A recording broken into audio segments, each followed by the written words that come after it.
দুটি অভিযোগে তাকে মৃত্যুদণ্ড দেওয়া হয়েছে। বিচারপতি মোহাম্মদ গোলাম মর্তুজা মজুমদারের নেতৃত্বাধীন ৩ সদস্যের আন্তর্জাতিক অপরাধ ট্রাইব্যুনাল ১ এই রায় ঘোষণা করে। ৩০ দিন সময় আছে আইন অনুযায়ী। আজকে থেকে ৩০ দিনের মধ্যে তারা আপিল করতে পারবেন। অর্থাৎ আজকে থেকে ৩০ দিনের মধ্যে তারা যদি এসে আত্মসমর্পণ করেন তাহলে তারা সুপ্রিম কোর্টে আপিল করতে পারবেন। কিন্তু আমার কথা হলো ৩২ পাহারা দেয় কেন? কি এমন তীর্থস্থান এখন তাদের আছে যে এটা তারা এখন পাহারা দিতে আসছে? পায়চারি করার জায়গা পায় না, ৩২ পাহারা দেয়।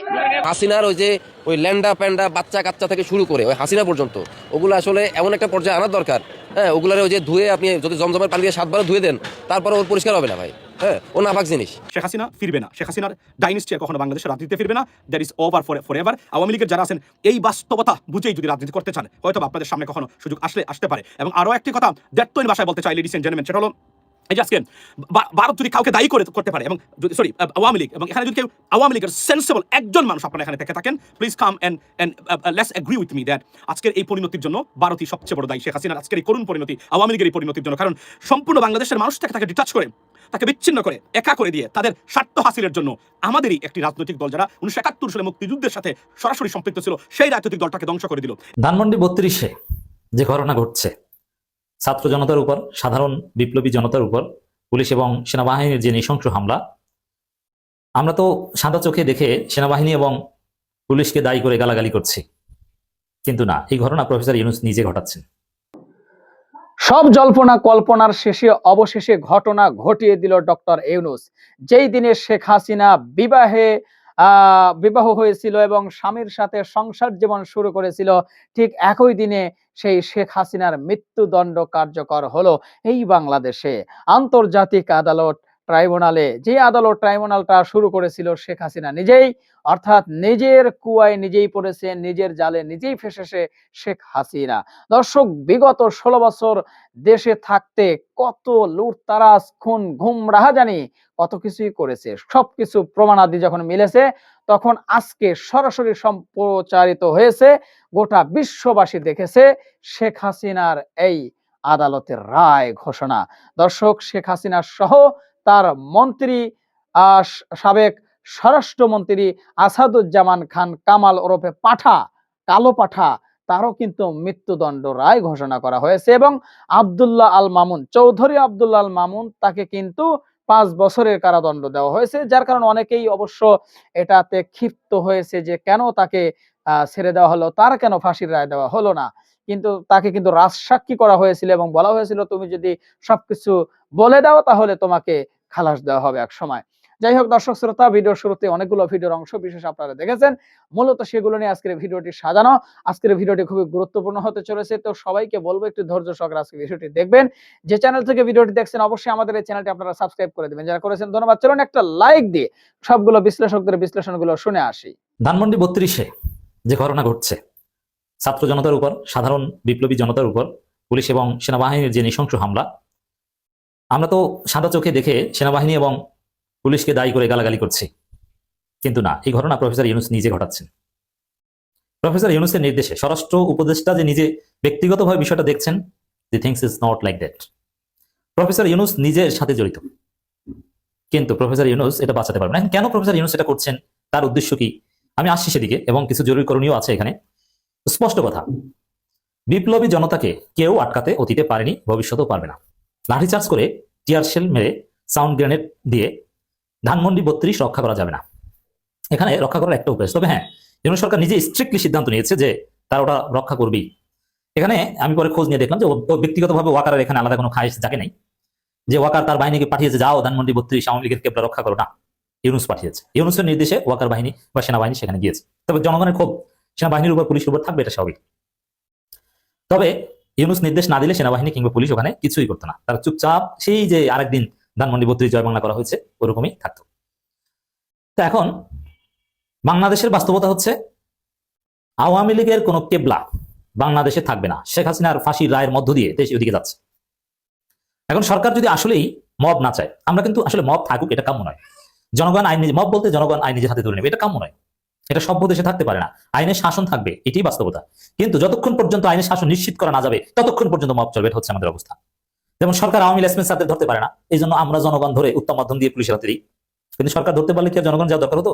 এক সাবেক সিইসিকে ধরে পিটিয়ে জুতার মালা পরিয়ে পুলিশের কাছে দিয়েছে, পুলিশ নিজেরা ধরলে কি এই ঘটনা এরকম ঘটতো? অতএব সরকারের ব্যর্থতার কারণেই মব। রাষ্ট্রের ব্যর্থতার কারণে মব, যতদিন রাষ্ট্র ব্যর্থ হবে ততদিন পর্যন্ত বিপ্লবী জনতার মব চলবে। তবে এই জায়গায় যেহেতু সরকার অলরেডি স্ট্রিক্ট অবস্থান নিয়েছে যে এনি কস্ট তারা ধানমন্ডি 32 রক্ষা করবে, ওখানে কাউকে বুলডোজার চালাতে দিবে না, এটা ইউনূসের সিদ্ধান্ত। এই জন্য আবার আওয়ামী লীগের কোনো রেলিক, আওয়ামী লীগের কোনো কেবলাও রক্ষা করতে পারবে না। কতক্ষণ আপনি পাহারা দিবেন? জনগণ ওটা ভাঙবি। এই জন্য সরকারের সামনে একটা রাস্তা আছে, একটা বুদ্ধি দিই। অনেকের কাছে অফলাইনেও সরাসরি সরকারের কর্তা ব্যক্তি অনেকে বলেছি, যদি এটা করতে পারে তাহলে সরকার তার মান রক্ষা করতে পারবে, নইলে সরকারকে বৃদ্ধাঙ্গুলি দেখিয়ে জনতা এই ধানমন্ডি 32কে বুলডোজার দিয়ে ঘুরিয়ে দিবে। সরকার যদি সিদ্ধান্ত নেয় যে না ঠিক আছে, যে জনগণকে যেতেই দিবে না, ঠিক আছে, সরকার চাইলে ফেরাতে পারে, কিন্তু পার্মানেন্টলি ফেরাতে পারবে না। আপনি একদিন 2 দিন ফেরাবেন, তারপরে জনগণ যাবে, আরো বেশি জনগণ ঐক্যবদ্ধ ভাবে যাবে। স্কুল কলেজের শিক্ষার্থীরা হাজার হাজার যাবে, আপনি পারবেন না ঠেকাতে। কতজনকে কতদিন পিটাবেন? তো এই জন্য সরকারের সামনে রাস্তা হচ্ছে, যদি সরকার নিজেরাই ঘোষণা দেয় যে না ধানমন্ডি 32 থাকবে না, ওটা পাবলিক টয়লেট বানাবো, 10 কোটি টাকা বাজেট। বাংলাদেশের যত পাবলিক টয়লেট আছে, পাবলিক টয়লেট সাধারণত যেটা খাস না আম, এর মধ্যে সবচেয়ে ভালো পাবলিক টয়লেট থাকে সাধারণত, সবচেয়ে পরিষ্কার পরিচ্ছন্ন আমার অবজারভেশন অনুযায়ী এয়ারপোর্টে। যদিও এয়ারপোর্টে যে সব পাবলিক যেতে পারে তা না, এয়ারপোর্টের টয়লেট সাধারণত ক্লিন থাকে, উন্নত, কয়েক মিনিটে ক্লিন করে। আপনারা যারা উন্নত এয়ারপোর্টগুলোতে গিয়েছেন দেখেছেন, আপনি বুঝতেই পারবেন না যেটা এয়ারপোর্ট, মানে এটা কি টয়লেট না অন্য কিছু। তো বাংলাদেশের পাবলিক টয়লেটের অবস্থা খুব খারাপ, মসজিদগুলোতে টয়লেটের অবস্থা তো আরো খারাপ। তো সরকার একটা সিদ্ধান্ত নিতে পারে, বাংলাদেশের সবচেয়ে উন্নত, সবচেয়ে সমৃদ্ধ পাবলিক টয়লেট, সবচেয়ে পরিষ্কার পরিচ্ছন্ন আমি দেখেছি জাপানে, ইউরোপ আমেরিকাও আছে, তবে সবচেয়ে ভালো জাপানে। এখন জাপানিজ মডেলে অথবা পৃথিবীর জার্মানিতেও ভালো, যে কোনো একটা মডেলে বাংলাদেশের সবচেয়ে অভিজাত উন্নত পাবলিক টয়লেট নির্মাণ করবো ধানমন্ডি 32-এ। 10 কোটি 20 কোটি 50 কোটি টাকা লাগুক, সরকার ঘোষণা দিবে, পাবলিক টয়লেট স্পেয়ার হবে, মানুষ ওখানে যাবে, ওখানে টিকিট কেটে মানুষ টয়লেট করতে যাবে। আবু জাহেলের বাড়ি যেরকম একটা টয়লেট হিসেবে আলাদা স্বীকৃতি পেয়েছে, ধানমন্ডি 32 পাবলিক টয়লেট হবে। সরকার যদি ঘোষণা দেয় এবং বাজেটের ঘোষণা দেয়, ঠিক আছে, বিপ্লবীদের যেতে না দিক, কিন্তু জরুরি ঘোষণা দিন যে পাবলিক টয়লেট বানাবো উন্নত, এবং মানুষ শখের বসে টিকিট কেটে ওখানে দেখতে যাবে, টয়লেট জাদুঘর বা এরকম কিছু একটা করতে পারেন, এবং উন্নত সুযোগ সুবিধা থাকবে। এটা করলে এবং এটা করার পরে, ঘোষণা দেওয়ার পর যদি সরকার নিজেরাই জরুরি ভিত্তিতে ধানমন্ডি 32 সরকারি উদ্যোগে মাটির সাথে মিশিয়ে দেয়, তারপরে টয়লেট নির্মাণ কাজ শুরু করে, পরিস্থিতি শান্ত হবে। নইলে জনগণই ওই বুলডোজার দিয়ে ভাঙবে। আপনি আজকে ঠেকাবেন, কালকে পারবেন না, কালকে ঠেকাবেন, পরশু ঠেকাতে পারবেন না। এখানে বিপ্লবী জনতার একটা বড় গোষ্ঠীর ইনভেস্টমেন্ট আছে, বা তাদের সময় শ্রমের ইনভেস্টমেন্ট আছে, পিনাকি, ইলিয়াস এরা লেগেছে, এবং এনসিপির ছেলেদেরও একটা বড় অংশের আগ্রহ আছে। জামাত শিবির সাধারণ জনতার আগ্রহ আছে, কিন্তু জামাতের হাইকমান্ড, বিএনপির হাইকমান্ড তারা এগুলো সমর্থন করে না। তাদেরকে ছাড়াই আগেও করেছে, এবারও করবে। তাদের লোকজন অনেকে উৎসাহিত হয়ে ওখানে যাবে ওই বুলডোজার দিয়ে ভাঙতে। অতএব ইউনূসের সামনে রাস্তা একটাই, তারা নিজেরাই যদি পাবলিক টয়লেট বা এরকম কোন একটা স্থাপনা নির্মাণের ঘোষণা দেন সরকারের পক্ষ থেকে, এবং তারা ঘোষণা দেন যে ঠিক আছে আমরা সিদ্ধান্ত নিচ্ছি, আমরা কালকে থেকে ভাঙা শুরু করবো, তাহলে এই মব ঠেকাতে পারবে। এবং এটা ইউনূসের জন্য একটা সুপ্রিম সিদ্ধান্ত হবে, একটা স্মার্ট সিদ্ধান্ত হবে, যে না, ইউনূস পরিস্থিতি নিয়ন্ত্রণ করতে পারেন, মব লাগে না, মব কন্ট্রোল করে সরকার নিজেই জনগণের দাবি পূরণ করতে পারে। কারণ জনগণের স্পিরিট আপনি সরকারও আপনি দমন করতে পারবেন না। সরকার এরকম কিছু করতে পারে, আমরা পরামর্শ দিয়েছি। এখানে ধানমন্ডি 32-এ যে লাঠিচার্জ বা সাউন্ড গ্রেনেড বা আহত করা বিপ্লবী জনতা, এটা প্রফেসর ইউনূসের সিদ্ধান্ত। ইউনূস সরকারের পক্ষ থেকে হাসিনা রায়ের প্রতিক্রিয়া যে বিবৃতি দেওয়া হয়েছে, এই বিবৃতিতে স্পষ্ট করে বলা হয়েছে, রায় পরবর্তী সময় কোনো ধরনের উশৃঙ্খলতা, উত্তেজনা প্রসূত আচরণ, সহিংসতা বা আইন বিরোধী কর্মকাণ্ড থেকে বিরত থাকার জন্য সবাইকে বেশি অনুরোধ জানানো হচ্ছে। শেখ হাসিনার বিচার হলো, এখন আওয়ামী লীগের ভবিষ্যৎ কি? সামনে নির্বাচন, সেই নির্বাচনের ব্যাপারে ডক্টর মোহাম্মদ ইউনূস বলেছেন আওয়ামী লীগ অংশ নিতে পারবে না। এখন শেখ হাসিনার বিচার নিয়ে যে পরিমাণ গুরুত্ব পশ্চিমা বিশ্বের এবং ভারতের, আজকে পশ্চিমা বিশ্বের কিন্তু মোটামুটি অনেক, যেমন Reuters, AFP, BBC, CNN, Al Jazeera, Guardian সহ অনেক আন্তর্জাতিক গণমাধ্যম এই খবর প্রকাশ করেছে। কারণ আওয়ামী লীগ অত্যন্ত পুরনো একটি রাজনৈতিক দল, বিএনপি একটা গুরুত্বপূর্ণ রাজনৈতিক দল। এই দুটি দল বাংলাদেশের গণতন্ত্র, বাংলাদেশের রাষ্ট্রের বিভিন্ন পর্যায়ে গুরুত্বপূর্ণ ভূমিকার কারণে এই দুটি দলকেই আন্তর্জাতিক মহল চেনে। এখন প্রশ্ন উঠবে, যেমন ধরেন ভারতের পররাষ্ট্র মন্ত্রণালয় আজকে বিবৃতি দিয়েছে সম্ভবত বাংলাদেশের পররাষ্ট্র মন্ত্রণালয় যেহেতু শেখ হাসিনাকে ফেরত চেয়েছে, সেই ব্যাপারে হা না তারা কিছু বলেনি, কিন্তু একটা কথা বলেছে। দেখেন প্রতিক্রিয়াটা হলো এই, তারা বলছে যে সাবেক প্রধানমন্ত্রী শেখ হাসিনাকে নিয়ে বাংলাদেশের আন্তর্জাতিক অপরাধ ট্রাইব্যুনালের ঘোষিত রায়ের বিষয়ে ভারত অবগত হয়েছে। আরেকটা কি কথা বলছে, আরেকটা লাইন আছে, একটি নিকট প্রতিবেশী হিসেবে ভারত বাংলাদেশের শান্তি, গণতন্ত্র, অন্তর্ভুক্তি, স্থিতিশীলতা সহ বাংলাদেশের জনগণের সর্বোত্তম স্বার্থের বিষয়ে অঙ্গীকারাবদ্ধ রয়েছে। এই লক্ষ্য অর্জনে আমরা সবসময় সব অংশীজনের সঙ্গে গঠনমূলকভাবে যুক্ত থাকবো। খুব টেকনিক্যাল বক্তব্য। তার মানে আমরা এটাতে পারবো না, কিন্তু আমরা বাকি বাংলাদেশের অন্তর্ভুক্ত, মানে বাংলাদেশের সামনে নির্বাচন, নতুন নির্বাচিত সরকার, তার সাথে সম্পর্ক, বাংলাদেশের সাথে বাণিজ্য, সব বিষয়ে আমাদের সম্পর্ক থাকবে, কিন্তু এই বিষয়টা আলাদা। এরকমই একটা মনোভাব কিন্তু তাদের বক্তব্য পরিষ্কার। এখন কি করবে বাংলাদেশের একটা পয়েন্ট হলো যে বাংলাদেশের অবস্থা হলো সব রাজনৈতিক দল অংশ নিতে পারছে না, বিশেষ করে আওয়ামী লীগ। এইটা কিন্তু বড় ইস্যু হিসেবে সামনে আসতে পারে, যেহেতু এখন ভারত ক্যাম্পেইন করবে। বা পশ্চিমা বিশ্বের কেউ কেউ ব্রিটেনও বলতে পারে যে শেখ হাসিনা তো বিচার হয়েছে, তাহলে আওয়ামী লীগ কেন নির্বাচনে অংশ নিতে পারবে না? এখন কিন্তু চাপ বাড়ার সম্ভাবনা আছে যে নির্বাচনে আওয়ামী লীগকে নিতে হবে, আওয়ামী লীগকে না নিলে এই নির্বাচনে অংশগ্রহণমূলক হবে না, এমন একটা পরিস্থিতি কিন্তু তৈরি হতে পারে। ফলে বিচার হলো সত্য, জাতিসংঘ বলেছে যে অপরাধ হিসেবে ব্যক্তির বিচার হবে, কিন্তু দলের গণতান্ত্রিক অধিকার থাকতে হবে, সভা সমাবেশ, নির্বাচন, মত প্রকাশ, সবকিছু বিষয় তার একটা অধিকার, সেটা আন্তর্জাতিক মানবাধিকারের দৃষ্টিকোণ থেকে হোক, যেভাবেই হোক না কেন সেটাকে অ্যাকোমোডেট করতে হবে। এটা ছিল জাতিসংঘের মনোভাব, পশ্চিমা বিশ্বের কারো কারো মনোভাব। যুক্তরাজ্যের এক মন্ত্রী ডক্টর মোহাম্মদ ইউনূসের সঙ্গে দেখা করেছেন, প্রশ্ন করেছেন, বলেই ডক্টর ইউনূস বলছেন যে আওয়ামী লীগ অংশ নিতে পারবে না।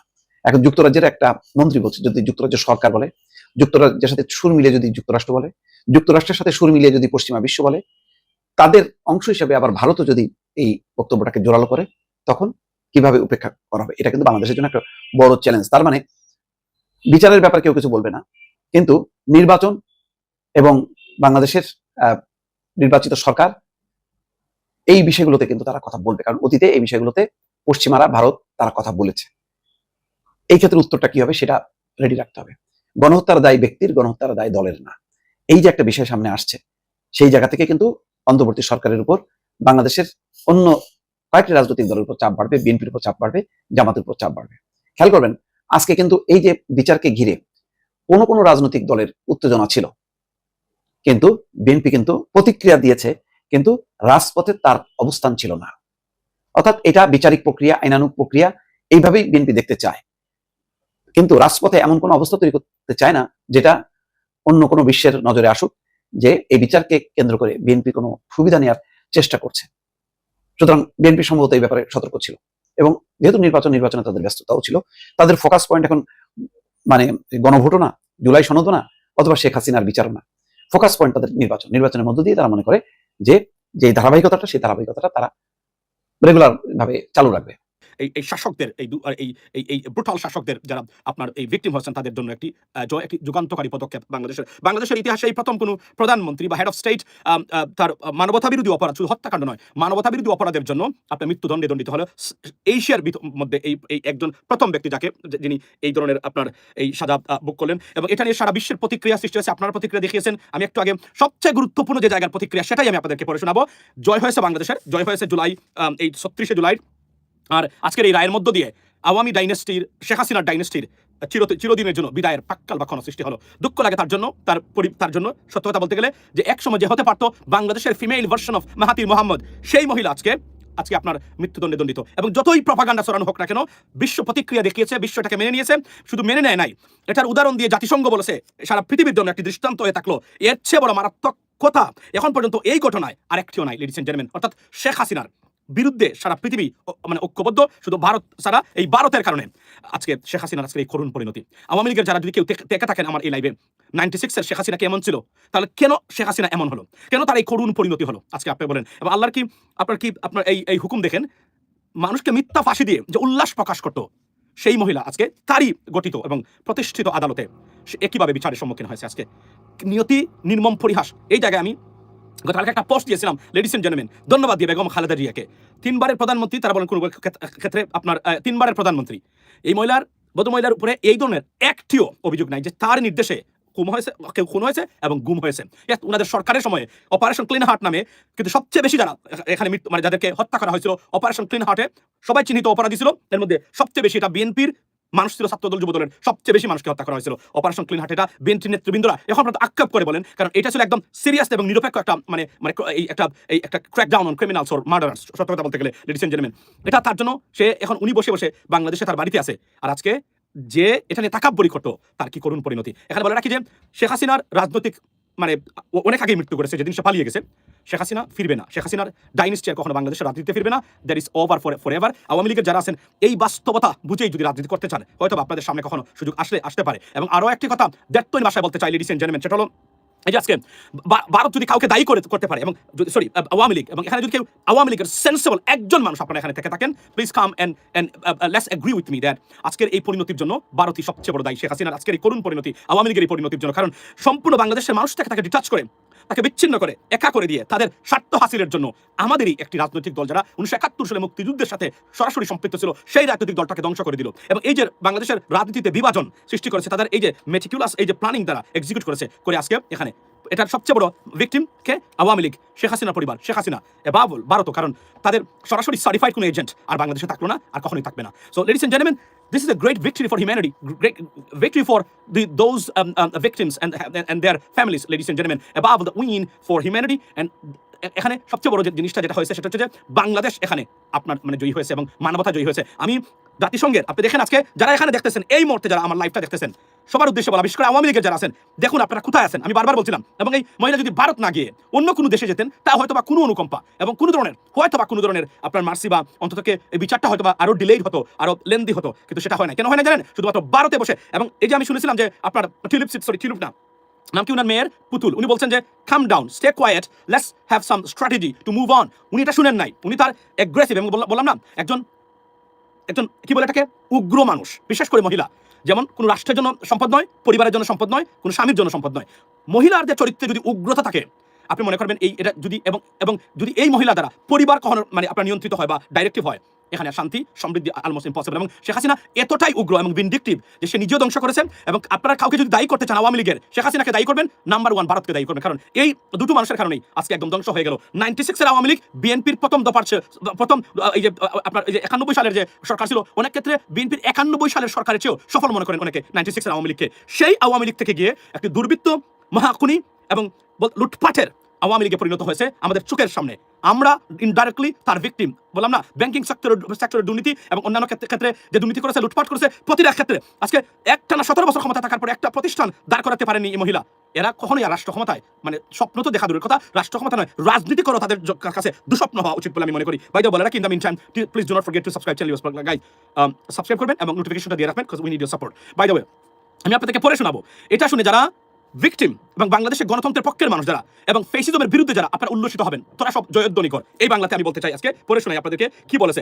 Significant, very very significant. আমি একটু আগে পোস্ট করেছি আমার পেজে, যেটা এখন সার্ভাইভালের মধ্যে দিয়ে যাচ্ছে আওয়ামী লীগের অ্যাটাকের মানে আক্রমণ, মানে cyber attack on my social media platform. Yahoo news দেখেন, ইয়াহু নিউজ, আমি ইয়াহু নিউজ থেকে পড়ে শোনাই, মনোযোগ দিয়ে শুনবেন আওয়ামী লীগের যারা আছেন, কোথায় আপনারা বসবাস করেন, কোথায় আছেন আপনারা। আমরা বলি না, বারবার বলছি, আপনাদেরকে স্মরণ করে দিচ্ছি যে it's over for Sheikh Hasina. কারণ পৃথিবীতে আজকে যুক্তরাষ্ট্র বা আমেরিকা, ইউরোপিয়ান ইউনিয়ন, পৃথিবীর কোনো দেশ কোনো স্টেটমেন্ট দিয়েছে?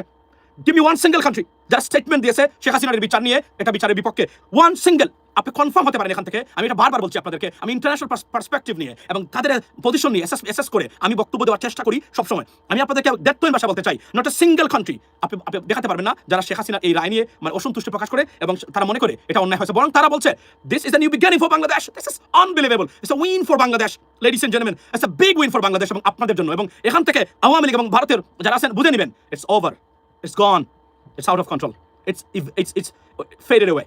All hopes to return to Bangladeshi politics, particularly for Sheikh Hasina, faded away. There is no hope for Sheikh Hasina anymore, or Awami League, ladies and gentlemen, in regards to Bangladeshi politics, right? আমি আপনাদেরকে আবার পড়ে শোনাই, এটা শুনে এটা দেখাবেন সবাইকে কি লিখতে হবে। ধরেন বাংলাদেশি পত্রিকা, আমি একটু আগে আরটিভির এটা শেয়ার করে আসছি, আরটিভিতে সুন্দর একটা রিপোর্ট করেছেন তারা, শুনে আমি আপনাদেরকে বলি, এখান থেকে দেখি তারা এটা করেছেন।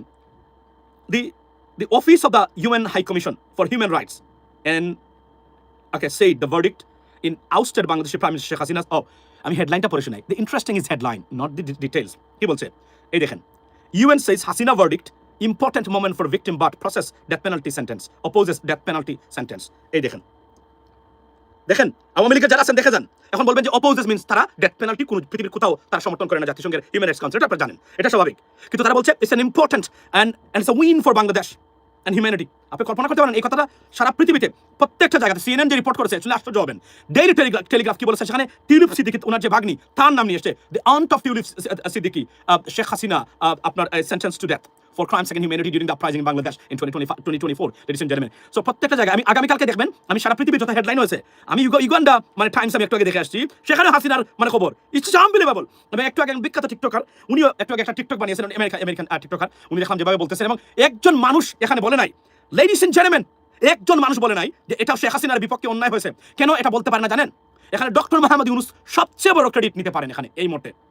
সেটা কি, জাতিসংঘকে বাংলাদেশে নিয়ে এসে যে তদন্ত উনি করিয়েছেন, দেয়ার ওয়াজ দ্য বিগ ব্ল, অর্থাৎ এই তদন্তটাই হলো শেখ হাসিনার একদম কবর রচনা করে দিয়েছিল লেডিস এন্ড জেন্টলম্যান সেই সময়। সুতরাং আমি তখনই জানতাম যে এটা শুধুমাত্র জাতিসংঘ মহাসচিবের সাথে ডক্টর মোহাম্মদ ইউনূসের ডাইরেক্ট কমিউনিকেশন এবং যোগাযোগ যেটা আছে তার কারণে উনাকে ইনস্টিগেট করে উনারা এটা মানে করিয়েছেন। নাহলে তারা এত সহজে, এত সকালে, মানে এত তাড়াতাড়ি এই কাজটা তারা করতো না। হয়তো তারা করতেন কোন সময়, বাট অনেক সময় নিতেন তারা। এবং জাতিসংঘের সামনে প্রতিটা মুহূর্তে মহিলা জাতিসংঘ, আমেরিকা, স্টেট ডিপার্টমেন্টকে চ্যালেঞ্জ করতো, মনে নাই? এখন বলছেন কি, গতকালকে দেখলাম না আমার এই মানে পতনে পশ্চিমা বিশ্বের কোনো রাষ্ট্রের কোনো ভূমিকা নেই। লেডিস এন্ড জেন্টলম্যান, দর্শক শ্রোতা, আশা করি সবগুলো ভিডিও দেখেছেন এবং বিশ্লেষণগুলো মনোযোগ সহকারে শুনেছেন। তো অবশ্যই আবার আপনাদের মূল্যবান মতামত জানাবেন, পারলে ভিডিওটি শেয়ার করে সবাই দেখার সুযোগ করে দিবেন। আর আমাদের এই চ্যানেলে যদি আপনি নতুন হন, প্রতিনিয়ত এই ধরনের গরম গরম খবর পেতে আমাদের চ্যানেলটি সাবস্ক্রাইব করে আমাদের সাথে থাকবেন। যারা করেছেন ধন্যবাদ, ভালো থাকবেন। পরবর্তী নিউজ নিয়ে হাজির হবো। আজকের মতো এ পর্যন্তই। আল্লাহ হাফেজ।